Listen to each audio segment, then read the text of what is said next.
BlackRock, a empresa mais poderosa do mundo. Com qual empresa você considera mais poderosa do mundo hoje, capaz de influenciar a política econômica do planeta e gerar trilhões de dólares?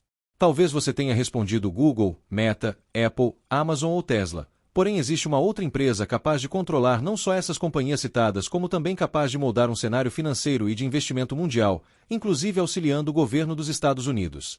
Estamos falando da BlackRock, uma empresa gigantesca de finanças liderada por um bilionário chamado Larry Fink. O poder invisível da BlackRock. Larry Fink é considerado um dos homens mais poderosos do mundo. E por que essa empresa é considerada tão poderosa? Isso se dá pelo fato de que ela é dona das maiores empresas do mundo. É muito provável que nesse momento você esteja usando alguma roupa de uma de suas marcas ou então consumindo algum produto de uma de suas empresas, ou até mesmo tenha assistido um filme de um de seus estudos. Ela está em todo lugar sem que ninguém perceba ou conheça seu nome. Popular mercados financeiros, campanhas ambientais e até eleições governamentais. Apesar de todo o seu poder, o público geral praticamente nunca ouviu falar de Larry Fink e muitos sequer conhecem a BlackRock. Isso se deve ao fato de Larry ser bem inteligente e preferir deixar as coisas mais escondidas. A magnitude da BlackRock. Anos de transformação. Larry Fink está há 33 anos transformando a BlackRock na maior administradora de ativos do mundo. Sob gestão. Mais de 9 trilhões de dólares sobre sua gestão atualmente. Os clientes dessa empresa incluem desde aposentados comuns até bancos centrais, faculdades e grandes empresas como Facebook, Apple e Google. No Brasil, corporações como Ambev, Itaú, Bradesco, Vale, JBS também estão sob influência da BlackRock.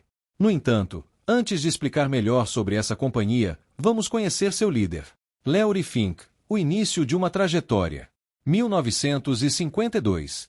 Larry Fink nasceu na Califórnia. Sua mãe era professora, enquanto seu pai era proprietário de uma loja de calçados. 1974. Se formou em ciência política pela Faculdade da Califórnia. 1976. Concluiu o seu MBA pela mesma faculdade e deu início à sua trajetória no mercado financeiro, recebendo propostas dos maiores bancos de investimentos dos Estados Unidos. A inovação no mercado financeiro. Fink decidiu fazer parte da equipe da First Boston, uma das diversas instituições financeiras que surgiram após a crise de 1929. Durante o período em que trabalhou lá, Fink participou da criação de uma das maiores inovações do mercado financeiro. Modelo tradicional. Até a década de 70, os bancos assumiam todo o risco no financiamento de um imóvel. Novo modelo. Após a mudança, a pessoa solicitava financiamento, o banco concedia o empréstimo e esse contrato era vendido em seguida para um banco de investimento. Pacotes de investimento. O banco de investimentos juntava diversos contratos de empréstimos em um pacote e vendia para outros investidores, que assumiam risco e ganhavam dinheiro enquanto as pessoas seguissem pagando seus empréstimos. Ascensão meteórica na First Boston. Por conta da sua participação na criação desse novo modelo e por sua ambição, Fink subiu muito rápido de cargo na First Boston, se tornando o diretor administrativo mais jovem da empresa e uma espécie de lenda em Wall Street com apenas 31 anos de idade.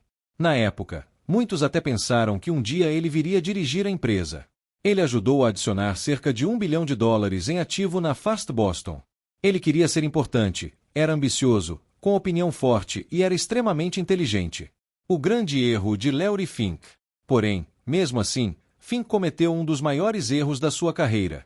No ano de 1986, ele acabou perdendo cerca de $100 milhões da First Boston e, junto com esse prejuízo, acabou perdendo todo o seu prestígio. Apesar de toda a dedicação que teve pela empresa, sua reputação ficou tão ruim a ponto de seus colegas de trabalho se recusarem a conversar com ele, ficando totalmente excluído na empresa. Quem via essa situação de fora acreditava que esse seria o fim de sua carreira, que não teria como ele se recuperar, principalmente por conta do mercado financeiro ser extremamente competitivo. A promessa e o recomeço. Saída forçada. Ele ainda se manteve na empresa por mais 2 anos até que foi forçado a sair da companhia. A promessa. Prometeu para ele mesmo que nunca mais iria se encontrar em uma posição em que não entendesse os riscos que estava correndo. A causa do prejuízo. O motivo pelo prejuízo de $100 milhões que ele causou foi por conta do seu desconhecimento dos riscos envolvidos naquela operação. Não tinha infraestrutura necessária para realizar operações daquela magnitude. Contexto da época. Naquela época, o mercado financeiro não tinha tanto conhecimento quando o assunto era gerenciamento de risco. O nascimento da Blackstone. Então, em 1988, com 35 anos, Lowry estava decidido a reiniciar sua carreira. Junto com seu sócio investidor bilionário Stefan Schwarzman, eles fundaram a Blackstone, uma gestora de investimento. Eles iniciaram a companhia com um investimento de 5 milhões de dólares. Em 1993, já tinham mais de 20 bilhões de dólares sob gestão. A ideia por trás da Blackstone era entregar para seus clientes a melhor gestão de riscos possível. Seus clientes variavam desde investidores até mesmo o governo de alguns países. Princípios da Blackstone. Gestão de riscos. O princípio da Blackstone era não entrar em negócios e não possuir sem total conhecimento dos riscos envolvidos em determinada operação. Sucesso inicial. Esse estilo trouxe bastante sucesso para a Blackstone. Desentendimentos. Entretanto, em uma briga de ego e poder, Lowry e Stefan tiveram alguns desentendimentos e resolveram cada um seguir seu caminho em 1994. A partir daqui, vamos conhecer mais sobre essa empresa e o motivo dela ter o controle do mundo. O nascimento da BlackRock. Assim que fundou a BlackRock, a empresa cresceu em um ritmo impressionante. Em pouco tempo, a BlackRock já era uma das maiores de Wall Street. Larry Fink tinha uma capacidade impressionante de multiplicar dinheiro e isso era suficiente para fazer os investidores depositarem seu capital na BlackRock. 1999. 5 anos após fundar a empresa, a BlackRock abriu seu capital por 375 milhões de dólares. 2004. Fez uma fusão com um banco norte-americano chamado Merrill Lynch, acrescentando $500 bilhão aos ativos da BlackRock. 2009. A empresa adquiriu a divisão de investimentos da Barclays, um dos bancos mais tradicionais do mundo, por mais de 13 bilhões de dólares. A crise de 2008 e o poder da BlackRock. Uma das razões que fez a BlackRock ter mais poder e mais controle sobre o mundo foi a crise financeira global de 2008, a maior crise enfrentada pelo mundo desde a Grande Depressão de 1929. A crise financeira de 2008 ocorreu devido a uma bolha imobiliária dos Estados Unidos, causada pelo aumento nos valores imobiliários que não foi acompanhado por um aumento de renda da população.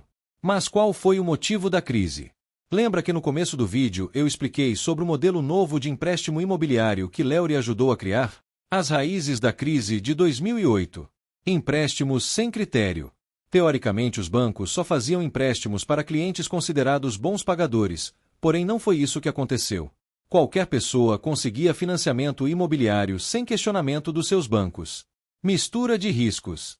Mistura de riscos. Os bancos de investimentos misturavam os contratos de bons pagadores com os contratos de alto risco e os vendiam para os investidores. Juros altos e inadimplência. O problema se deu quando os juros dos empréstimos começaram a ficar muito altos e como muitas pessoas não tinham dinheiro e mesmo assim receberam o empréstimo do banco, elas simplesmente não conseguiam mais pagar as parcelas. Crise de liquidez. Os bancos não tinham mais dinheiro para realizar suas operações, dando início à crise.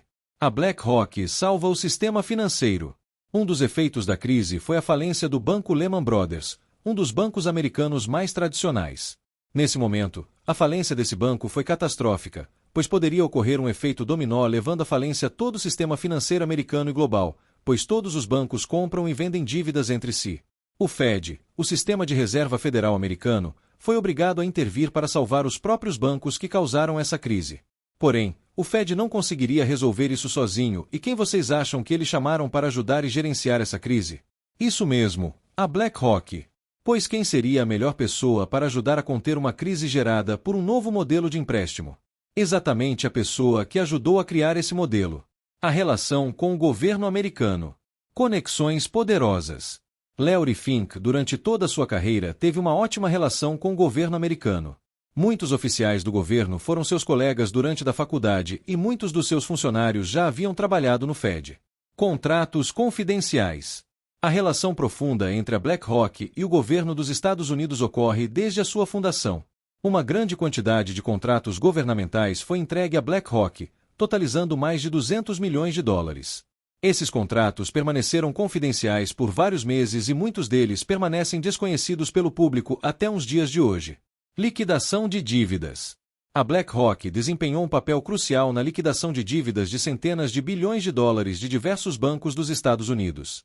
Isso inclui o auxílio de 301 bilhões de dólares ao Citigroup e 180 bilhões de dólares ao American International Group. O poder sem precedentes.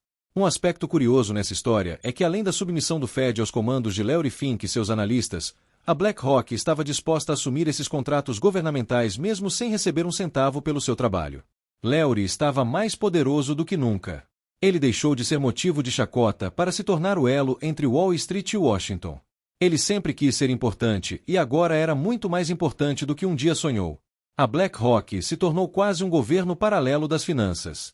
Nunca antes outra companhia privada teve tanto poder e autonomia dentro do Fed. A BlackRock ditou a atuação do mais importante banco central do planeta a fim de solucionar a segunda maior crise econômica da história. A crise de 2020 é a BlackRock. E não parou por aí. Em 2020, o mundo passou por uma das maiores crises de saúde pública e isso só afirmou o poder da BlackRock dentro do governo americano.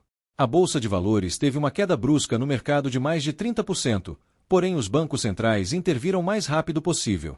E mais uma vez a BlackRock socorreu tanto Wall Street quanto o governo. O Fed contratou a empresa para ajudar a resgatar outras companhias que estavam com muitas dívidas ou que precisavam de empréstimo para se manterem. A BlackRock estabilizou e acalmou o mercado novamente e o Fed pela primeira vez passou a comprar dívidas das empresas.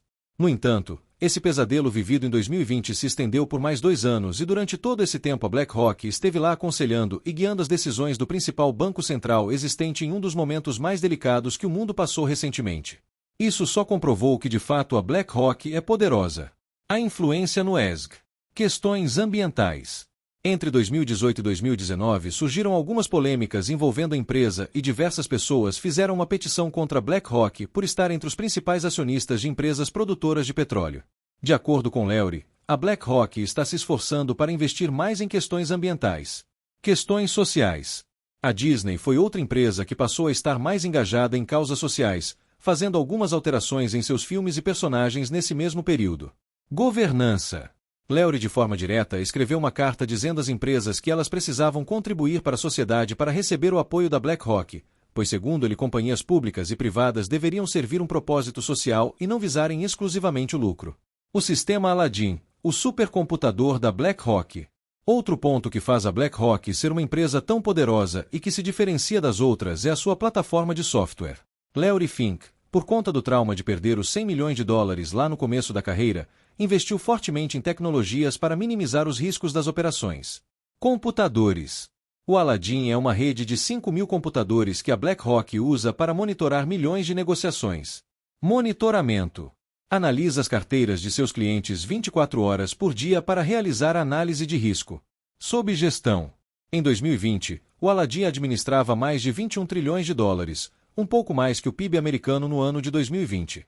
O que significa que a BlackRock está de olho no equivalente a pelo menos 10% de todas as ações e títulos do mundo. Isso é muito poder nas mãos de apenas uma empresa. A BlackRock controla o mundo. Atualmente a BlackRock oferece basicamente 3 produtos e é através deles que a BlackRock ganha muito dinheiro e exerce o seu poder dentro do mercado. Seus clientes são donos de ações de diversas empresas, tendo 6,20% das ações da Apple, 6,70% do Meta, 6,10% da Alphabet e 6,90% da Microsoft. Isso não implica que a BlackRock detenha a propriedade dessas empresas. Os detentores das ações são os cotistas, indivíduos e entidades que adquirem cotas de fundos gerenciados. Teoricamente, a BlackRock tem total autonomia para influenciar o curso das principais empresas globais sem intervenção externa devido ao seu tamanho e poder. Quando foi questionado se era verdade que é o homem mais poderoso do setor financeiro, ele disse apenas, "Não me considero poderoso." E mesmo após tantos anos, Larry continua tão motivado quanto antes. Agora, depois de saber toda essa história de Larry Fink e entender a relação da BlackRock com o setor financeiro, quero saber a sua opinião. Você acha que a BlackRock é de fato a dona do mundo?